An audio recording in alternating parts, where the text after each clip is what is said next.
Amir Locke. What we know so far is what the police have to say, body-worn camera footage, medical examiner report, search warrants, the teen that's arrested in the homicide case that led to the deadly raid, the moratorium on no-knock warrants, Locke's family condemning the police shooting, protesters demanding justice, the investigation, what's next, and will things change, and will this improve anything? This is what we will be talking about, good people. So let's get ready to rock on the mic.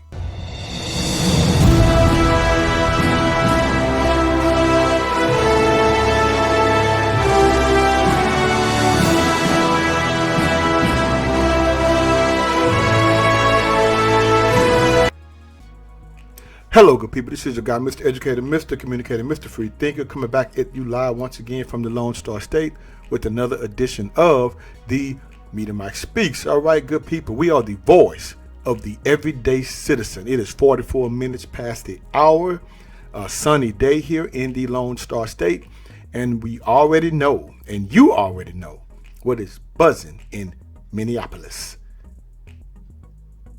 Good people, good people. What is going on?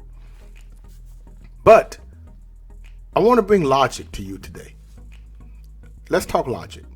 Let's get out of the emotions. Let's talk logic.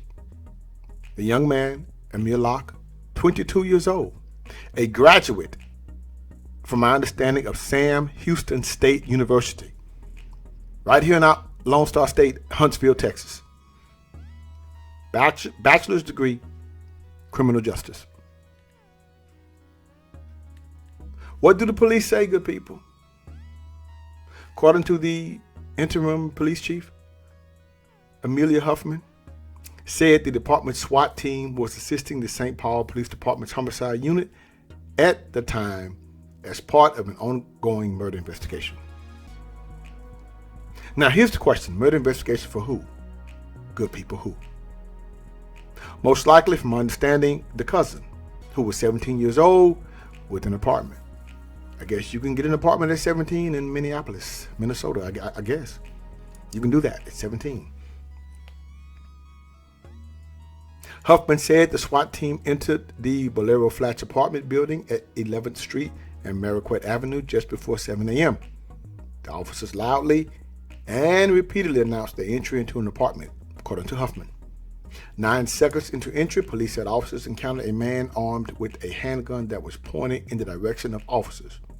Then an officer identified as Mark Hanneman fired shots, and Mr. Locke was struck.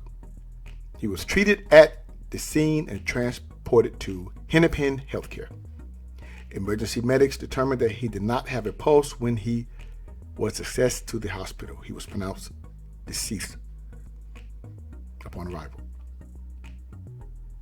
Police say a handgun was recovered from the apartment loaded with 5.7 millimeter rounds. Shortly following the shooting, police released a couple images of the handgun they say was held by Locke. Now, as you all know, this has been buzzing around the country regarding no-knock warrants, good people. No-knock warrants. Which I do understand. But let's talk about the logic here. Now, I would like to know, and maybe you all can answer me this, leave your comments in the comment section below. Feel free to do so. Where was Mr. Locke from? I don't know if he was from Texas or Minnesota. I'm not sure. Maybe he was from Minnesota, came to Texas to go to school, which is fine, and then went back to Minnesota. But apparently it seems to me he may have been from Minnesota because he was in his cousin's apartment. Good people, the cousin, the one that's in custody for, from my understanding, killing a 36-year-old man, a 17-year-old killing a 36-year-old man. So Mr. Locke has a cousin who's 17 years old who goes for bad. I would like to know why was Mr. Locke, who's 22, has a license to carry, a college graduate, major in criminal justice, hanging out with a 17-year-old cousin who murders people? That's the question. See, these are things from a logical standpoint we somehow don't want to talk about. Oil and water doesn't mix. So, if you want to talk about the no-knock warrants, we can do that too.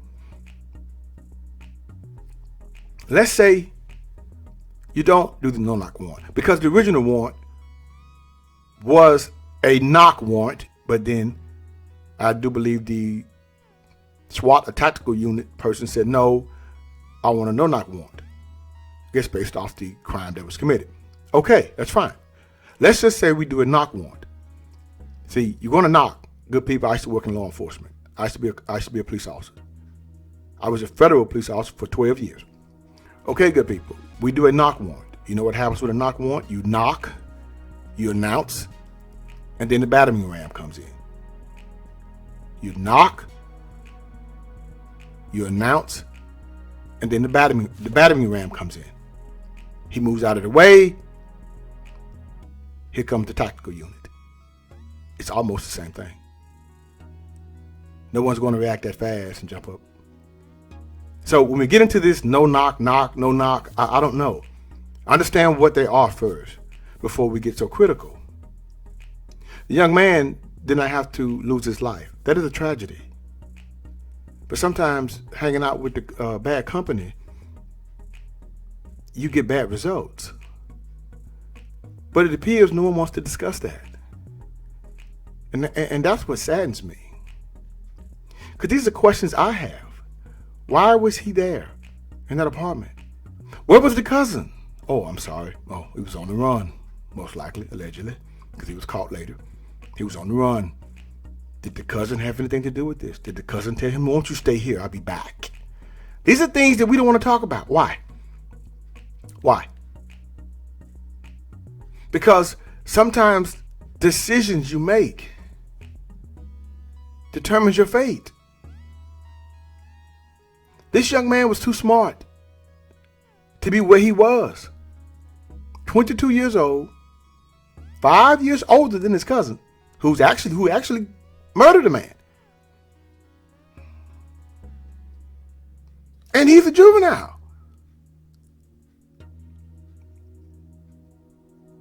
Mr. Locke's college graduate. And these are decisions you're making? Not blaming good people. Just common sense and logic here. But these are things we don't want to talk about. I don't know why. You tell me. So anyway, these are questions I have. Why was he there? I would like to know that. I mean, I guess people say, well, he can go where he want to go. I understand that, but to a certain degree, certain people you just don't hang around. You just don't. And once again, we want to talk about no-knock warrants versus knock warrants. I told you the difference. You knock, you announce, then it comes to battering ram. I'm okay.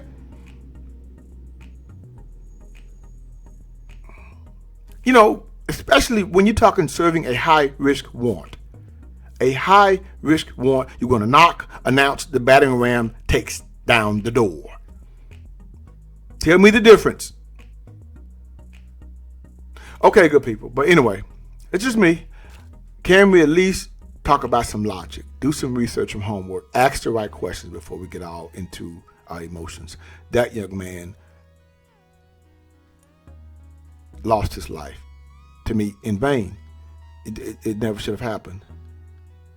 But I have the question, why were you there hanging out with a cousin that seems to go for bad? He's proved that himself. Where was your cousin? Anyway, until next time, good people, subscribe, share, and like to keep me rocking on the mic. Have a good night. Understand you soon, it won't be long. Keep on, keep running.